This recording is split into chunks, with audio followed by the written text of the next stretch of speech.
Wayne Dorban here for the bi-weekly NTP CEED webinar huddle that we hold here at our Northern Colorado headquarters in Loveland, Colorado, both live here at our site and also going out over the web to those of you that are watching.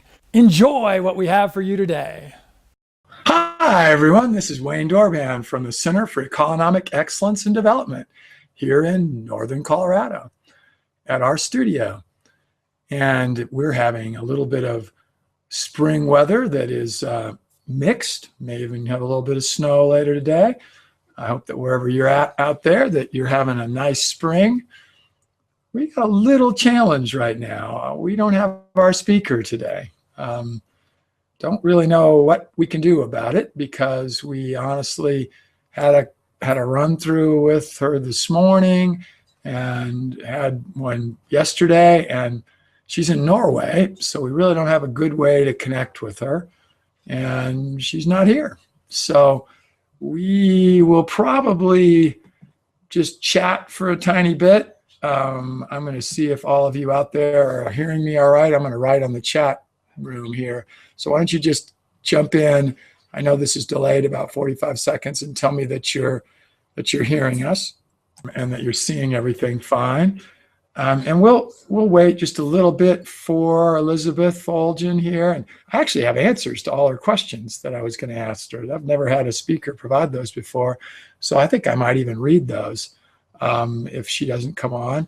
In the meantime, we actually have a new producer working with us today. Brian, who's our videographer, has been working all the time with us on editing, but this is the first time that he's actually on his own with a little bit of help from Deb still on the production side. Hello. Hello, Elizabeth. How are you? I'm very sorry. I don't know what I did, but I think I pressed something wrong anyway, probably. How are you? I'm good. We've got a whole bunch of people out there, so they're hearing you right now. Okay. It's good to know.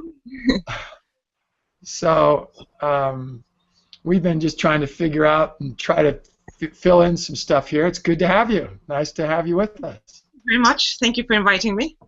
Yeah, appreciate it. Am I too dark? Am I too dark here? No, you're fine. Is it okay? Yeah. Yeah, what I would recommend is with these webcams, don't move around quickly. It actually takes a while for it'll focus slowly. So you want to move slowly. Looks very comfortable where you're at there. This is the couch. No, what is the room? Is it? Well, the room. It's kind of it's the basement actually at my parents' house down on the south tip of Norway. Okay. We call it the summer room.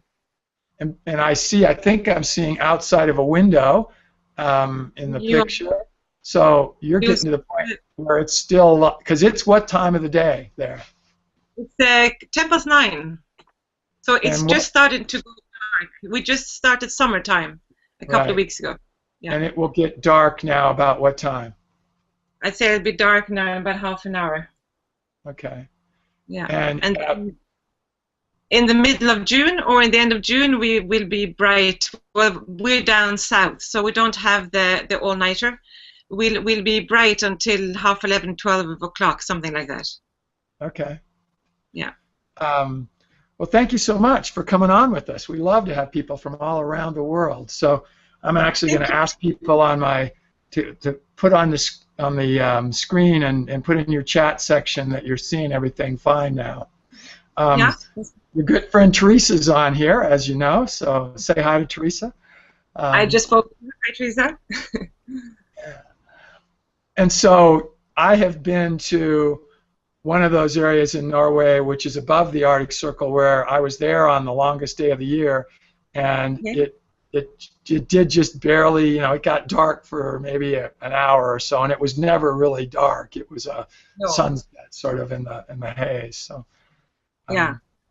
No, it's a beautiful place to be. It's probably just above the Senja area, I'd say. It's a beautiful place to be in the summer. And the people really come alive, which is lovely to watch. Right, right. Well, hard wind.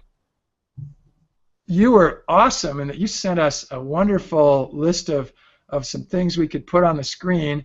So we're just going to have a chat here, and as we talk, you and I just talk, and we'll let the producers go ahead and put some video and some other things, some screenshots and such up. And and so I thank you for answering those questions that you did on the sheet. I'm just going to kind of I asked those. Maybe I'll throw in a few surprise questions for you. No, I won't do that. But we put these questions together because everybody that we have loves to listen to people's answers. So why don't you just tell us about, again, what your life has, what do you do day to day, and you've already talked about a little bit about where you're at there, and just give us a picture of yourself. Well, I'm living right on the southern tip of Norway, where I was born. So this is the house that I grew up in. When I was 18, I moved out and I left the country, and I spent many years in Ireland on the west coast, and I spent a year in France and a couple of years in South Africa. And then about 3 years ago, things were starting to get a bit tough in Europe, money-wise and work-wise. I moved back to Norway, and I'm running an industrial bakery here up in the mountains. And I'm living down near the coast. And what is an industrial bakery? What is an industrial bakery compared to what we would call a bakery here, where you'd be making things for? Well, you'd be using your hands. So in industrial, we use machines. We use traditional recipes, but we use machines, and we sell it to the big chains. It's kind of local produce, but it goes to the big chains. So it's not handmade as such. Okay, so that would be what industrial would be. And what is your role there? What do you do there? I'm the manager there. Okay. When I lived in Ireland before that, I had a small artisan bakery on the west coast of Ireland, together with Teresa. Right. So that was my background then, and that was a real hands-on artisan bakery. So when I came to Norway, I was hoping to work within the environmental sector because that's what I love. But then this job came up, and it was really too good to refuse. And it's a very good, steady job to have. And tell us about your amazing project in South Africa. Red Rhino. The picture that you see up there is one of our models, although she's not a model. She's an outsourced researcher, and she works in the communities in South Africa. So Red Rhino is a not-for-profit South African company. It's an organization, basically. And we generate income for an environmental education school in the rural areas in South Africa that's called the Lapalala Wilderness School. So when I lived in South Africa a few years ago, I met the chairman of the school, who is a very seasoned conservationist in Southern Africa. He's been there for 45 years. He's the chair of the school, and I met him, and that's how it all started. So the school is a very professional, grassroots institution, and they always struggle with funding, obviously, and education is usually something that's quite difficult to get funding for. So I started with corporate fundraising. That's some of the kids at the school. I started with corporate fundraising here in Norway, and I found that that's also getting very tricky. So I thought, why not generate our own income on behalf of the school and be sustainable long term? And that's where Red Rhino was born. So basically, we design, and we have scarves manufactured for us in Italy, and the scarves are inspired somehow by wilderness. So we have collaborating artists with us on board, whether they are photographers or painters or sketchers, and we use their work and print them digitally onto the scarves. And we have their signature and the place and where they were and the story behind it, everything on the website. And we sell it, we just started, so we're very new. This is our first year, and we have what we call a Kickstart collection, which we need to sell by the end of the year. We're kind of funding ourselves because we fall outside the traditional funding groups. So we have a certain amount of collection that we need to sell this year to fund us to move on to the next stage. So we had a launch in Cape Town where we sold quite a bit, and we sold a very nice order to IUCN, which they used at the World Parks Congress in Australia earlier this year, or last year. And we're now approaching companies, as a corporate gift, because they both buy a gift which they need, and also they support a greater cause. So I'm assuming that you've sent to us some kind of a link, and we can help promote some of those sales for you. That would be absolutely brilliant. That would be great if I can send that to you. Yeah. Awesome. Yeah, that'd be great. So what kind of people would be attending at the center for any kind of stay, and tell us just a little bit more about that. About the school? Yes, at the school. So The age range, so on. Mm-hmm. The Lapalala Wilderness School was started 30 years ago, really as a bush school. And today it's a very professional one. They've had about 70,000 kids staying at the school since they started. So the kids that come, they come from disadvantaged community schools, so that's state-governed schools in the rural areas of South Africa. This is a part in South Africa called Limpopo. So these are kids who would have just very basic education and little or no environmental education. And the schools are quite stretched as it is, and the teachers they're understaffed, and their resources are very limited. And it's very hard for them to give the kind of environmental education that directly affects the kids. So Lapalala Wilderness School focuses on their direct needs, local issues such as clean water, fertile soil for garden growing, fuel for cooking. That's one issue. And then they would have older kids, that's primary school, they would have older kids who come from more resource schools, and they would up it a little bit, and they would talk about community-led conservation, which is a very big thing in Southern Africa. So instead of focusing on the parks, you focus on protecting large areas by involving the communities. That's another part that they work a lot with at Lapalala. And then they have a very unique program which is called the Youth Development Program. And that's actually identifying kids. If I was a student there and I was primary, do I go all day and then I go home at night, or is it a residence school, or do I go for even just a couple hours during the day and then I go back to a regular school, or how does that work? You come for a week. So basically the school applies to Lapalala to be allowed to come, and it's free. So there's a big list. So they take them in for the week and they stay, and the 60 kids divide into 2 groups. And they have very hands-on tuition. The teachers there are all from the area, and they speak their language. They take them out into the bush, they sleep under the stars, and they discuss real matters on their level. So they always kind of plan before each school comes where they're at, and then they kind of take it from there. And then they usually want to come back, and what they do then is, if they spot kids that they see are really interested, or they see a passion, or they see potential, they almost literally take that kid out of the group, talk to the kid, talk to the teachers, then talk to the parents, and see if they're interested in following them. And if the kids really are genuinely interested and they want to do this, they come in this program over years and years and years, and they come to Lapalala several times a year. And at the end, if they're still very burning at the age of 16, the school will help them to fund for tertiary education to actually become scientists.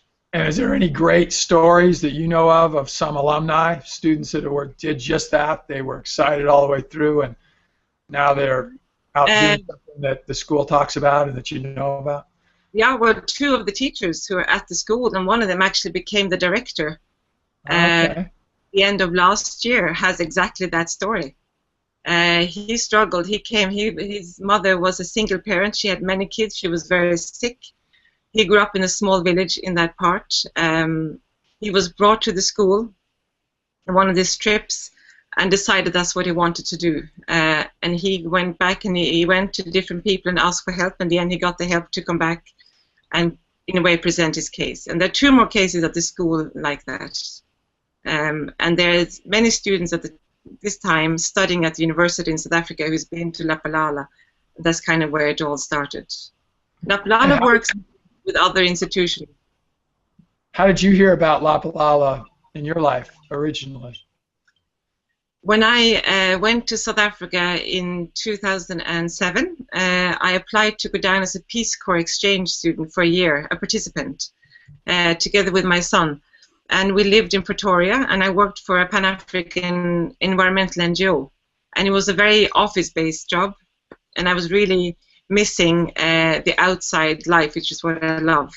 And I met some people who were talking about an African project that they had, and they said, there's one guy who you really should meet, who is the African scientist above all in Southern Africa, and that's Dr. John Hanks, and he is the chairman of the school. So I met him, and I think, and of course, we're going to talk about him a little later. Let's slow you down, because I know we're going to ask a question about him later. So that gave the good story. So let's transition now, and let's take you back in your life, because I think it'll be a good leading in to what you're just getting into. And tell us about your youth, growing up, and then even specifically one event from your youth that you remember that caused you to pursue this path that you're just telling us about. And you give a really nice story here, so please tell us that. Where I grew up right here, it's a quite isolated spot. So we have the sea right in front of us, and we have the woods to the back of us. So there's just a few kids around. So I was was a very outdoorsy upbringing, winter and summer. And so I spent a lot of time outdoors. I used to spend my weekends in the woods, usually kind of trying to escape my younger sister so she wouldn't ask to join me, because I love to be on my own in the woods. And I always loved that. But I do remember one time when I was 14, and there was a local farmer who had shot a lynx and her 2 cubs. And I was 14, and very idealistic and very passionate. And I read this in the local paper, and I got so enraged how someone could do that, and even the cubs, and what was the meaning behind it. And I wrote an article in the local paper, throwing huge damnation at this poor man for what he had done. And I remember then thinking I didn't know I had such strong feelings in me. That was the first time I remember feeling that. And I think that was the start of knowing what I wanted to do, yeah. Very interesting. And then you went further. So now take us even ahead more and how it affected your views as it relates to Lapalala. And then we had a question from one of our audience. Does Lapalala have an English meaning or something that we'd relate to in terms of the name? No, it actually comes from the Lapalala. It's the name of the river that runs through it. And it comes from the Lapalala, which goes back to the word elephant. Elephant, okay. Elephant. So tell us how that story you just told us sort of has molded maybe your views about wildlife and such, even there in Africa, in South Africa and other places. I remember growing up, there's a lot of hunting in Norway, and there's a lot of elk hunting around me, and all the neighbors are elk hunters certain times of the year, and with quotas and everything. And I remember being very anti it when I grew up. I'm very anti it all over the place. And now, well, I'm 42 now, and I spend a lot of time in Africa, and I realized that, for example, hunting is a very important part of conservation. But you almost have to be on the ground and see what it does and see what it happens when it's not there. For example, and I learned a lot, I have to say, from working with other scientists in South Africa, the people who work on the ground, the scientists, are very interesting to spend time with, because they have a very pragmatic and realistic outlook, who want the best for the land. And they told me that in the 60s, Kenya and South Africa had about the same amount of wildlife, about 1 million head of wildlife each. And today, Africa has about 20 million head of wildlife, and Kenya has about 200,000. Wow. That is a huge change. So then the next question is, what happened? What happened in South Africa versus Kenya? South Africa opened up to trade in animal byproducts, animal hunting, and Kenya completely banned everything that had to do with wildlife trading, and that's the very big difference. So in South Africa today, basically, when that happened in South Africa, it saved the rhino. That's one species to mention. It was almost close to extinction before that, because it meant that it gave wildlife a value. And when it has a value, people are ready to protect it. You can't expect people who live in poverty to protect it if it has no value back to them, to their direct livelihoods. You know, what a great, you know, that's unbelievable insight for our viewers, because I don't think a lot of people think of it that way. You add value to something, and then people respect it. And yeah, and they respect it, and if it gives something back to them, they will protect it further. Okay. So you could say the 7% of the land area in South Africa is state protected. 22% is owned by private game farms, and they own a majority of all the wildlife in South Africa. So there's game hunting going on there, and the next step that they want to move that to is to open for more community-led conservation as well. A lot of South Africa is very dry area, and the cattle farmers are really struggling, and you see very scrawny cattle, and their livelihoods are very meager. So the community-led, which is a very South African thing more than an East African thing, they actually put a lot of these very small farms together, and they turn it into a wildlife reserve that is governed by all the people who live there, and they will also benefit from it through hunting, through meat production, through tourism, through ecotourism, that kind of a thing. Again, adding value to the wildlife, which gives them incentive to look after it. And at the same time, when you protect the rhino, you are protecting enormous habitats that he lives in. You protect his range, and within that you protect the ecosystems, the water catchment areas, the fertile soil, the pollination, everything is protected when you look after the big species. That's why they're so important.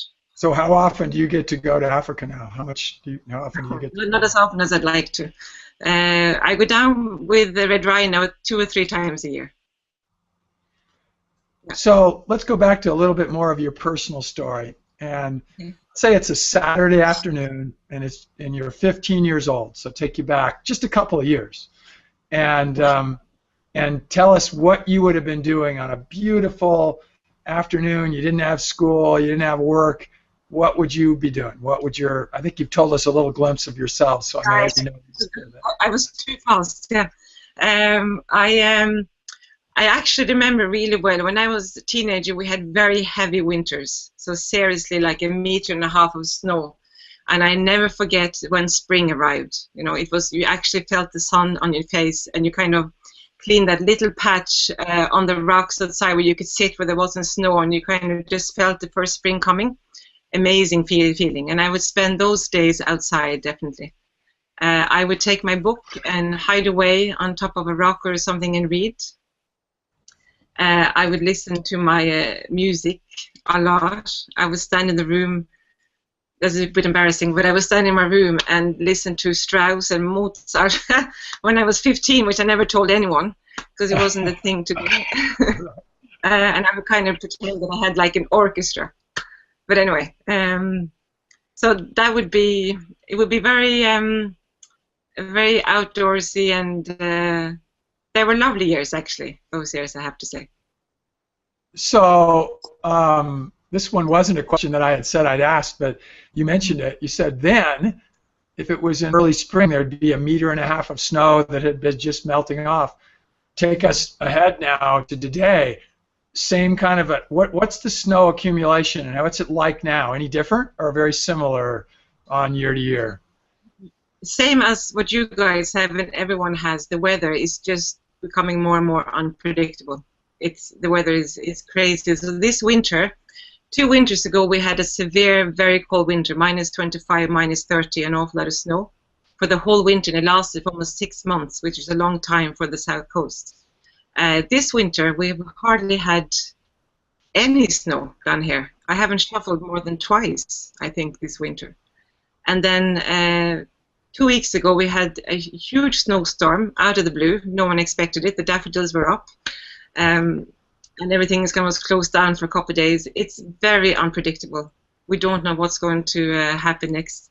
But it does seem to be that we're going to get warmer and drier summers and milder winters.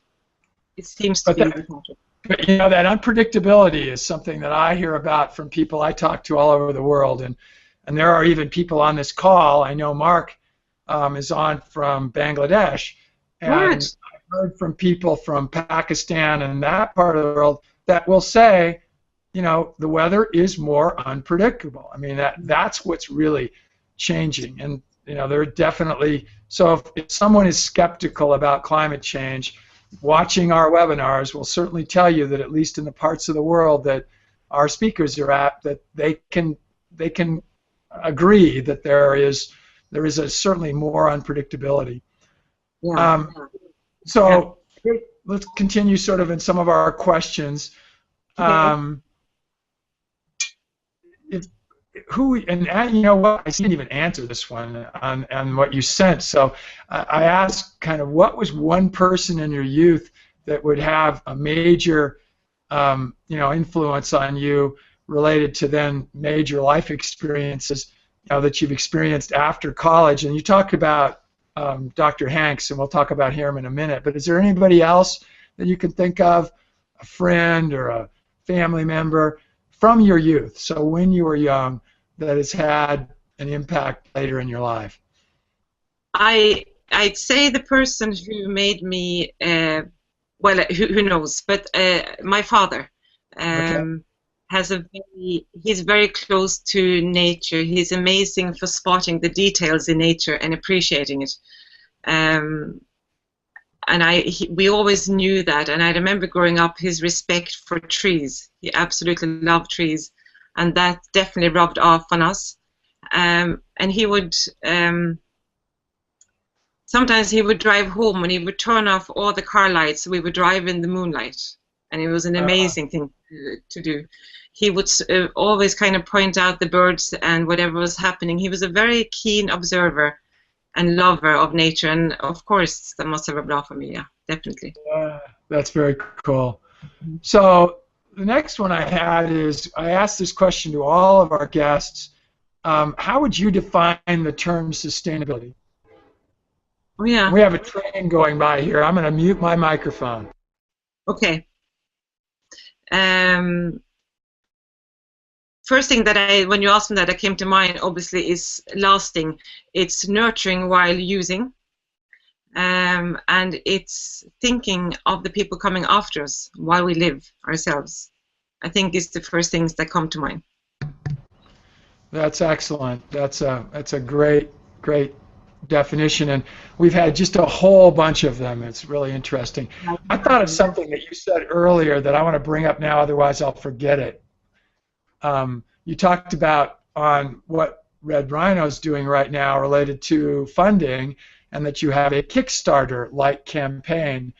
And it's kind of interesting because I think that word Kickstarter is going to become a generic word that we all use anytime we do some kind of a crowdfunding, where, as we know today, Kickstarter is actually the name of one specific type of funding process. It's the name of a company, but it's kind of like what Band-Aids are, and Kleenex, and Scotch tape, where you know, when they first, so we're there today when I think a word is getting developed, which is Kickstarter, that actually relates to the specific name of a company, but 15, 20 years from now, we'll just say Kickstarter when we mean any kind of a funding that is something that's in a crowdfunding sort of a way, and funding something in advance, you know. Exactly. A self-funding kind of a thing. That came to mind when I thought, we're funding this ourselves. How can I get that across without sounding like we're begging for money, or kind of like, you know, think how great you are? We have to kind of do it in a bit of an edgy way. How can I get that across? And Kickstarter came to mind. It just sounds. Yeah, you're right. Yeah. I think that word will become that. So, well, hey, this sounds like something, because I know you wrote a little bit here that you must have a great passion for, and you started to talk about it earlier.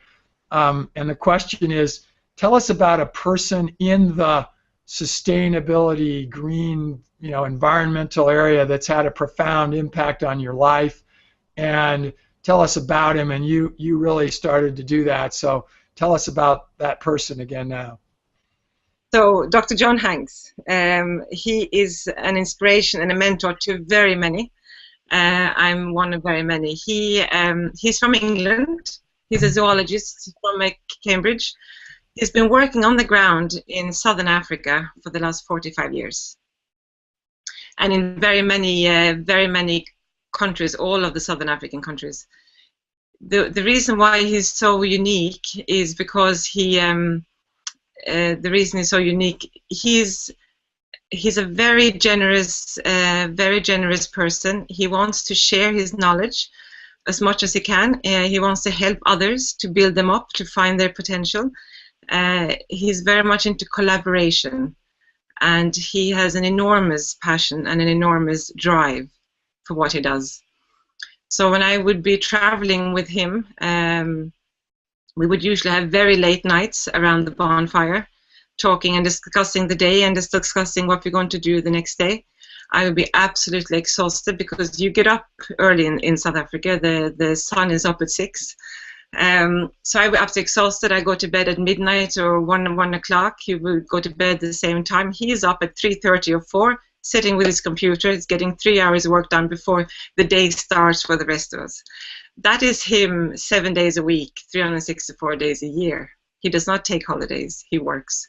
And he loves what he does. And he has an amazing... When I first met him, remember, I had no background of Africa. I did not know what would happen and what I could do or anything. And he believed in me from day one, and he mentored me and he helped me from the start. And if he hadn't, I definitely wouldn't be sitting here talking about red rhino. So people like him are so important to encourage other people. And he's one of very few, because, you know, the field of science, like every other field, is very competitive, because we are mostly dependent on donors, on funding. So it kind of becomes a competitive thing of getting the most donations and who do you go to and that kind of a thing. And it gets harder to work together as much as we should, and everyone agrees on that. And John is one of the very few who kind of disregards that completely, and he will work with anyone to better the cause, because that's what matters to him. And on top of that, he's a very warm-hearted, big person who you should definitely have on your show one day. You muted your microphone earlier, so I can't hear you now.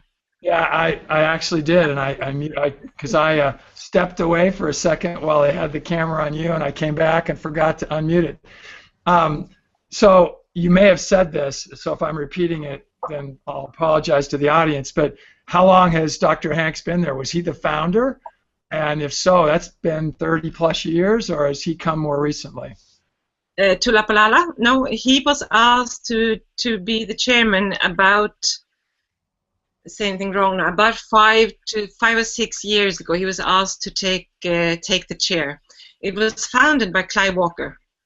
Clive Walker is he's now in his, I'd say, late 70s. He is one of the guru conservationists in South Africa. He's also an artist, so we're using one of his rhino drawings on one of our scarves. He started the school 30 years ago together with Dale Parker. So Dale Parker did what I mentioned earlier, took a lot of small cattle farmers and put them together into one big reserve, which is now a very pristine wilderness reserve.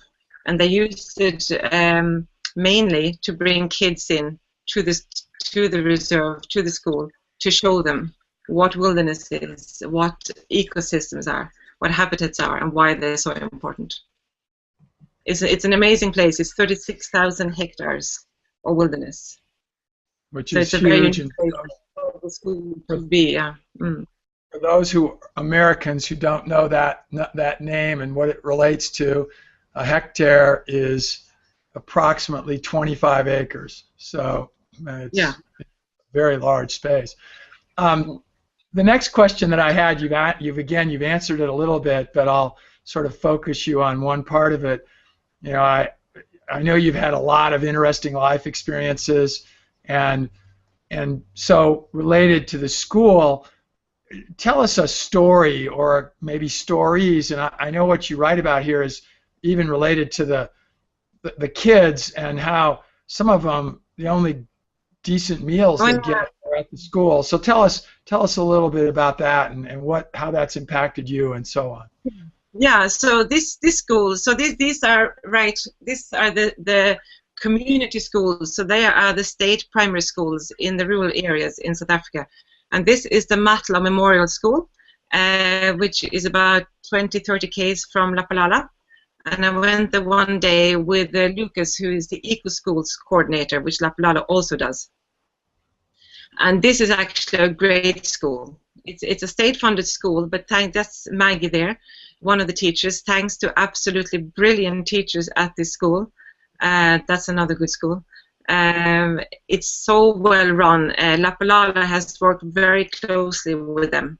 Clean water, the vegetable gardens, their knowledge of the nature around them. They've all been to Lapalala, and our Eco School coordinator often goes to them.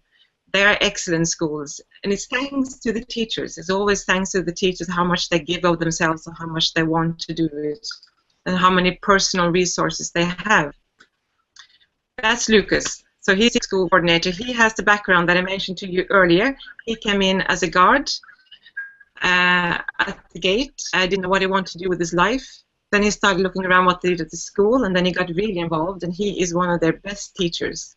And he's loved by all these community schools because he really gets in there. He doesn't give them answers, but he works with them. This girl is, she's an orphan, and he's adopted her as one of the girls at that school, and she's a lovely girl. So that's Lucas.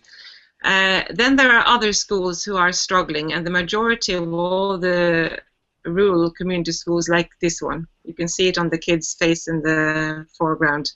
That's another school, also very close to Lapalala. The same community government school, but it's all down to the teachers, the luck of the draw in a way. What kind of teachers are there, and what are their focus on them, on the kids.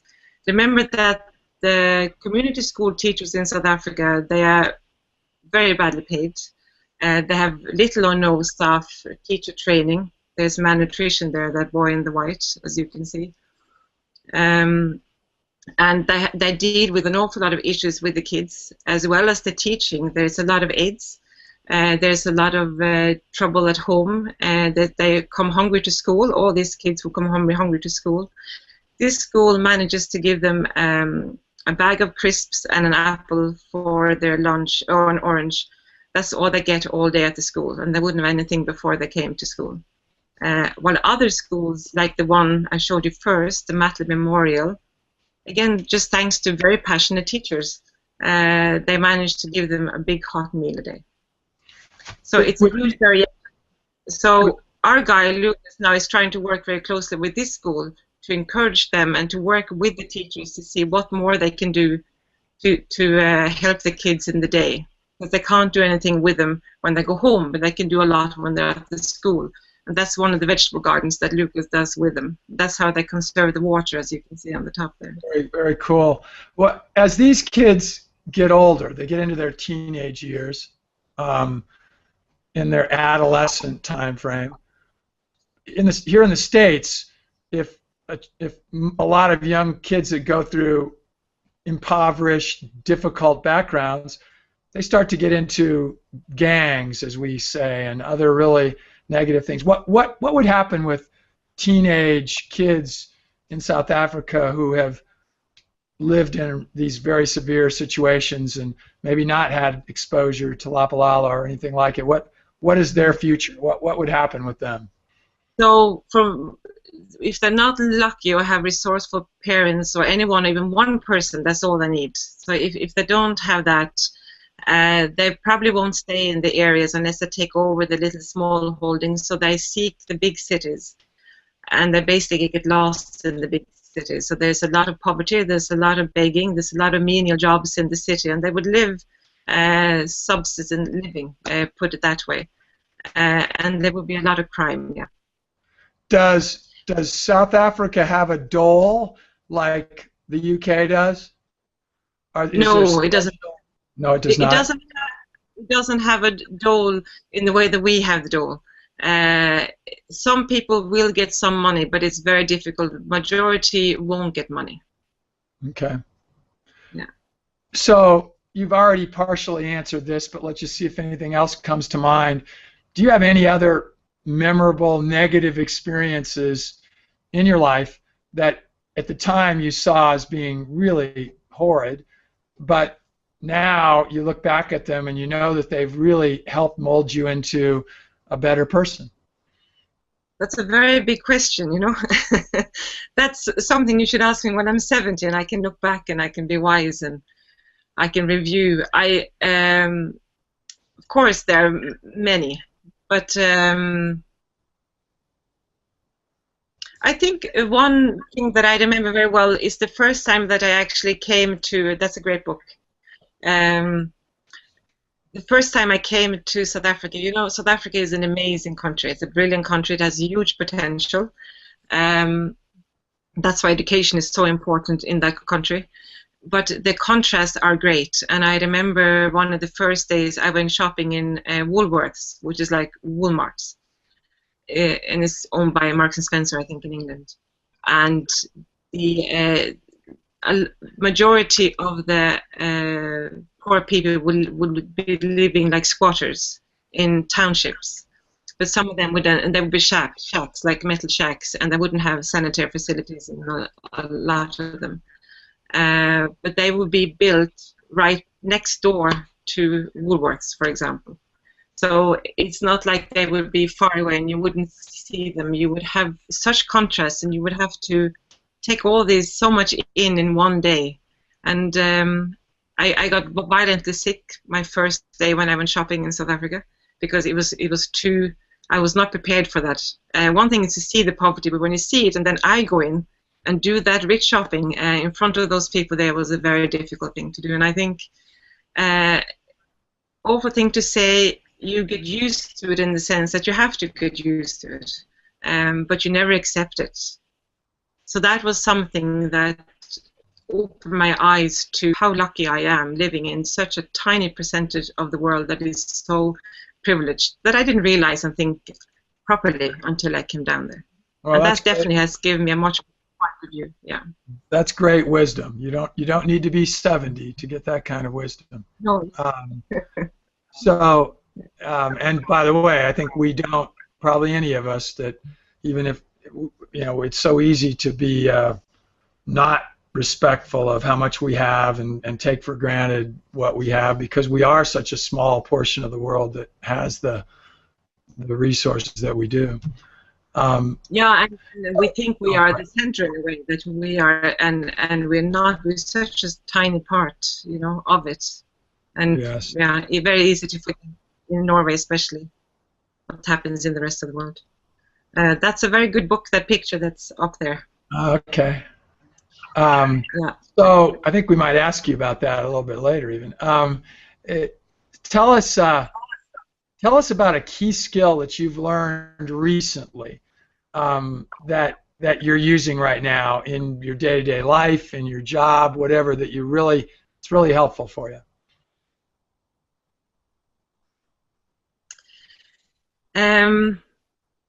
I think one of the biggest things that I learned when I came to Norway and took the job managing, it's about 30 people working at the place where I manage, and we are from 9 different countries, very few Norwegians, a lot of Africans, Burmesers, Polish people, Afghanistan, Iran is quite a mixture, Swedish, Finnish, so that was a huge learning curve for me, how to try to be a good leader to so many different cultures and understandings and languages, and to find the potential of them, not presume, but actually look at each person and find out what that person really can do and wants to do. And it's something I had to really sit down and remind myself of doing, and don't presume, don't just kind of let them slide into a role that they happen to get without really finding out more about them and what they can do and get that out of them. And I have absolutely loved doing that, I have to say. So from not being very good at delegating to now really enjoying delegating, because I have a very nice middle team just kind of below me and beside me, which is great to work with. So now give us a little bit, most of our audience is US based, but we've got people all over the world. You talked about how diverse the group of people that you're working with are. Does that mean that the immigration situation for Norway is fairly wide open, and is it fairly easy for people from all those different parts of the world to come into Norway, or are you in an unusual situation, or how's that? Just give us a little bit about Norway's current immigration status.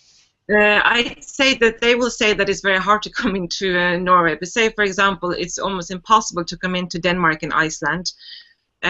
Sweden takes in 100,000 a year. Norway takes in, I think it's 20 or 30,000. So we're much less than Sweden, but we're a lot more than Denmark, say. And Iceland doesn't take in any at all.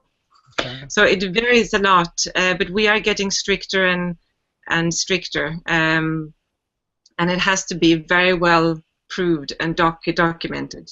And if it's shown after, when you come into Norway from, say, Somalia, and we have a good few Somali people, they have to then spend 2 years, like, not in a camp as such, but in a kind of a housing area where they get the basic Norwegian, they learn about the Norwegian culture, the language. They're not allowed to work, but they're in like a state-organized program for 2 years, and they all have to go through that.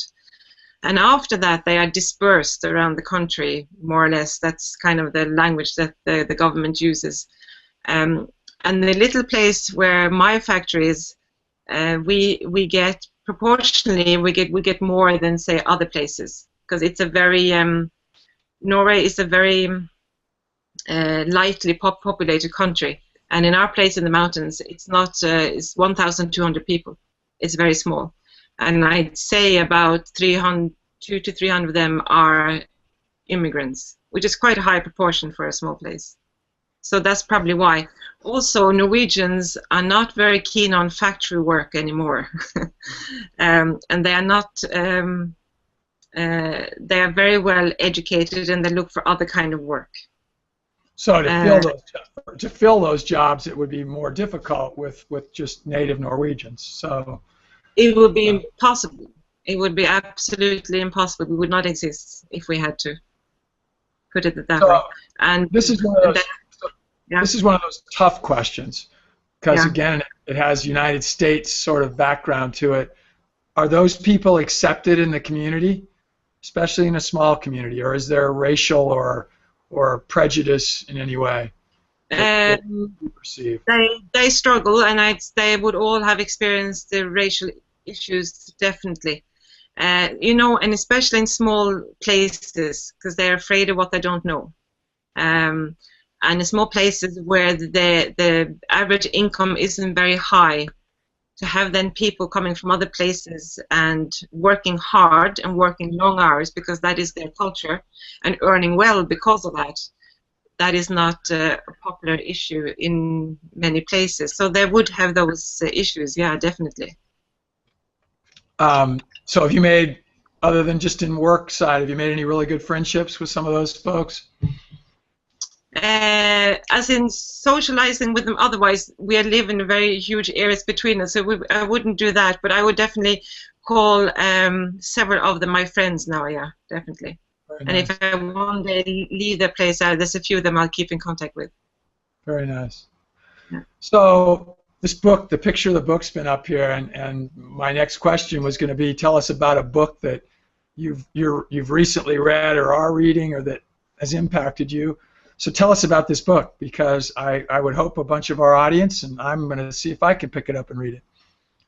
Unfortunately, I can't tell you that much about it because I've just started it. But it's the thing that a book that a lot of South Africans are talking about the last year or 2 years. His name is Garth Owen Smith, and he lived, you know, Namibia, which is a great country in Southern Africa for community conservation. It's a small country. It's very well organized, and they do a lot of community-led national protection. And he lived in one of the very arid, one of the very dry areas for 20 years, and he, in a way, started the community-led conservation idea, and it's now a very big source of income and a way of life in Namibia. He's an amazing individual, and what you can do with a place where you would have think that nothing can be done, it's a fascinating read, and that's him. And he's an inspiration to all the other neighboring countries, I'd say. in what is possible to do. And what he says, when you open the book on the first page, he says, I just read it and I noticed it, he says something like, for all of you who have thought that Africans are not interested in protecting wildlife, you better read this book. Because it's been a thing, because a lot of Africans who would live on the land and they would hunt for their food and they would collect the firewood. For them, it's a way of living. They have to survive. So it was traditionally when conservation started with the white people coming in and the colonial people, they would then put up these big fences and conservation would become a white thing, you know. It happened behind fences. And the local people on the outside who then would be poaching instead of hunting, because that would be the way of living. So it kind of changed the whole way of living for them, and now with the community-led conservation is bringing that back again. Very nice. So the next question is somewhat similar, and it's about a quote. And I see it on the screen here now. So give us, and we're seeing it here, tell us why this quote from Nelson Mandela is important to you, and tell us about what it really touches you and what it says to you. First of all, because it is absolutely true. And it's so easy to forget. And education is a privilege in Africa, and the kids are grateful to be allowed to be given an education. And we do not exactly have the same attitude in a lot of Western Europe. Education is what will give the Africans a voice. It's what will give them confidence. It's what will give them a voice to demand and ask questions to the government. That is the start of democracy, is education. You won't get anywhere without it. And yet it is so difficult to do like what Lapalala does. Funding for those kind of schools, any kind of education is very, very difficult. And it's very easy to forget. It's a long term, it's not a quick fix, it's a long term planning, and it's the most fundamental one we can give the children and the next generation. Is there still, we're not that far from the time of Nelson Mandela's really impact and crusade and such, and the apartheid circumstances, is there still some obvious racial issues in South Africa? Are they pretty much, are they gone, or especially out in the country, do you not see it as much? Oh no, you see it. It's a long history, and it doesn't go away in 12, 15 years. You know, it's going to take a long time. For example, the teachers, not the teachers Lapalala for they're young, but anyone who's over 30, 40, they all grew up in apartheid. And it's such a mindset that when you have that generation after generation, it takes a long time to get that out of your system and to start believing in yourself. So that's going to take a while. But it's definitely, they moved amazing steps in the last few years. Is Nelson Mandela considered a hero for the white portion of South Africa? As I'm assuming he is for the black. But oh no, he's absolutely for the whites, yeah. And when you ask of the racism in South Africa, from the whites, it would be from a very small minority of the whites. They would still be having the old way of thinking, but it's a very small minority. The vast majority of the whites, they welcomed Mandela when he became the first president. They were delighted for the change. They all wanted that. And I think that was the same situation in this country, and you know, even as it still exists today, it's a very, very tiny portion. But so that brings me, I want to tell the audience, please put up on the screen any questions that you might have for Elizabeth here, and we're getting about down to our time to wrap up. But I have one last question. It's the one I asked to finish these up, which is just kind of fun, and I've gotten every kind of answer you can imagine, and that is that if you sort of woke up tomorrow morning and you realized that you weren't where you were before you went to bed that night, it literally you're on another planet, and you've figured that out, and it's just like Earth. and all of your data needs are taken care of, and you figured out you've got $500 in your pocket and a laptop, and the reason the laptop's in there is that I stole this from a guy named John Lee Dumas, who is an online guy, so a laptop is considered a big resource. But what would you do? So you've got, over the next 7 days, what would you find yourself doing? You see, I take these questions very literally, so then I have loads of questions for you first just to get the context, but I can't do that. But it's only 7 days, right? It's not starting a new life. It's just 7 days. Just for the next 7 days. Yeah, you're right. That's a great. I definitely would leave my laptop behind. I would be delighted to be without it for 7 days. Okay.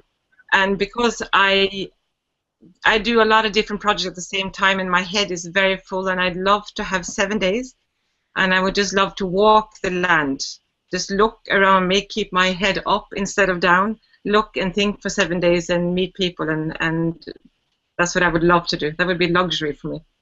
Awesome. I think a lot of us feel that way. I think I might do that same thing. Yeah. Well, I'm going to just check here and see if we've got any other questions. I'm going to leave it up here for a second. So let me just throw it out to you, Elizabeth, and I think they've been putting on the screen some pictures of the Red Rhino Design website. It's beautiful pictures, by the way, and I'm sure that these scarves are just awesome. Just anything else you'd like to say? She'd like to see some of this.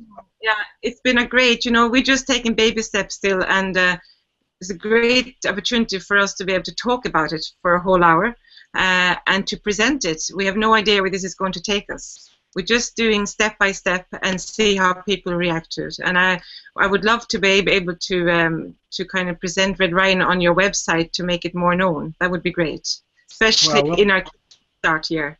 It's a great help. We'll figure out how we can do that with you. Brilliant. Teresa, you asked about seeing some scarves. I would assume, I'm looking over, that I think that they're going to maybe scroll through a couple here, some pictures that show some of the scarves. I'm assuming that baby's supported by one of the scarves right there. Actually, that's not our scarf. I'm sorry to say. Okay. That's a lady and child. Joseph took that picture for us. That's in where we used to stay. I have some scarves behind me here where I'm sitting, actually on that website. Yeah. For whatever reason, they're not coming up with them here. Here we go. This is Jessica. So she lives at the reserve, and she does community outreach work, and down there on the bottom, that's Josie Berain. She was South Africa's only supermodel, and she's now living in Cape Town, and she's a photographer. So she did that for us. She was really cool about it. So they are our two women. And what we're doing here is a collection of different kinds of scarves trying out. And then, as I said, it's a kickstart. A lot of artists have given us their work, and that's what the collection is. And then we'll start working on the next one. Very cool. Well, I don't see any other questions, and we are right up at the time that we usually like to be able to stop so that we can let everybody get back to their days. This has been great fun, Elizabeth. I've sure enjoyed this, and I know our audience has. There will be a replay made of this. And is there anything else that you'd like to leave us with? No, that's perfect. Thank you very much. Thank you for listening about Red Rhino. Yes. Well, thank you for telling us about yourself and about Lapalala, and we will definitely remember this. And we'll sign off from Northern Colorado. Thank you. Thank you.